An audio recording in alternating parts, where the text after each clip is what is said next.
यहां से प्रश्न आया है परीक्षा में, अगर आप देखेंगे तो यहां से प्रश्न आया है और आगे भी आने की संभावना है। कंसेप्चुअल चैप्टर है, कंसेप्ट है इसमें, ठीक है, कंसेप्चुअल चैप्टर है, यहां पर थोड़ा कंसेप्ट है, तो ध्यान से चीजों को समझिएगा। और इस चैप्टर से जो प्रश्न आते हैं काफी आसान प्रश्न आते हैं। थोड़ा सा इस चैप्टर के कंसेप्ट को समझ लीजिएगा तो इस चैप्टर से आने वाले प्रश्न को आप आसानी से बना लेंगे। और ऐसा नहीं है कि बहुत ज्यादा कंसेप्ट है, लेकिन थोड़ा बहुत कंसेप्ट है इसमें। तो भारत की जलवायु, एक तो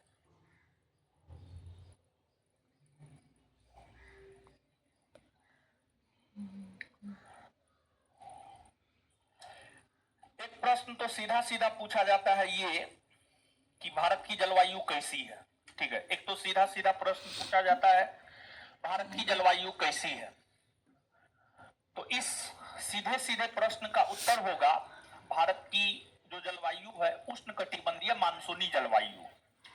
तो एक तो सीधा सीधा प्रश्न आपसे ये पूछा जाता है कि भारत की जलवायु कैसी है, तो इस प्रश्न का सीधा सीधा उत्तर ये होगा कि भारत की जलवायु उष्ण कटिबंधीय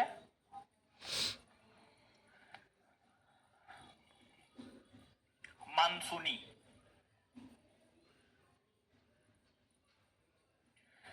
भारत की जलवायु कैसी है एक प्रश्न सीधा पूछा जाता है, तो इस प्रश्न का सीधा सा उत्तर यह होगा कि भारत की जलवायु उष्णकटिबंधीय मानसूनी प्रकार की है, उष्णकटिबंधीय मानसूनी प्रकार की है।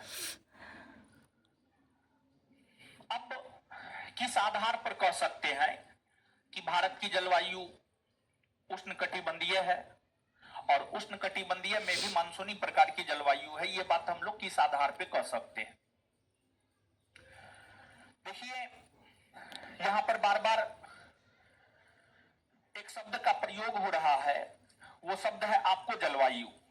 जलवायु, तो जलवायु का मतलब क्या होता है, जलवायु का मतलब क्या होता है, उसके बाद उष्णकटिबंधीय मानसूनी जलवायु कैसे है, इन दोनों बातों को हम लोग समझेंगे। तो सबसे पहली बात है जलवायु, यानी अंग्रेजी में क्लाइमेट। क्या है ये? जलवायु की अगर बात की जाए तो किसी भी भौगोलिक क्षेत्र के लंबे समय तक मौसम की जो दशा होती है या मौसम की जो अवस्था होती है उसे ही जलवायु कहा जाता है।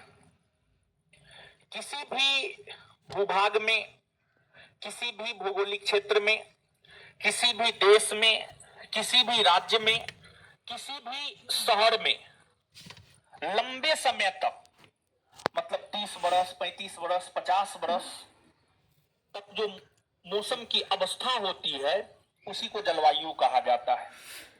अब यहां पर एक टर्म आया है मौसम, तो मौसम का परिभाषा यह होता है और मौसम यह होता है कि किसी भी भौगोलिक क्षेत्र में एक दिन के लिए, चंद घंटा के लिए, चंद सप्ताह के लिए वायुमंडलीय दशा को मौसम कहा जाता है, वायुमंडलीय दशा को मौसम कहा जाता है।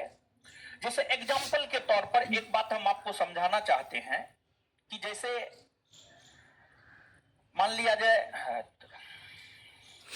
जाए कि आप विश्व के मानचित्र पर आते हैं, विश्व के मानचित्र पर आते हैं तो ये संसार का मानचित्र है। आप सब लोग जानते हैं पूरे के पूरे संसार को 179 अक्षांश रेखा और 360 देशांतर रेखा में बांटा गया है। 90 डिग्री उत्तरी अक्षांश रेखा उत्तरी ध्रुव, 90 डिग्री दक्षिणी अक्षांश रेखा दक्षिणी ध्रुव। तो जो ध्रुवीय क्षेत्र होता है, जो ध्रुवीय क्षेत्र होता है, ध्रुवीय क्षेत्र में ठंडा या गर्मी क्या होता है? ठंडा।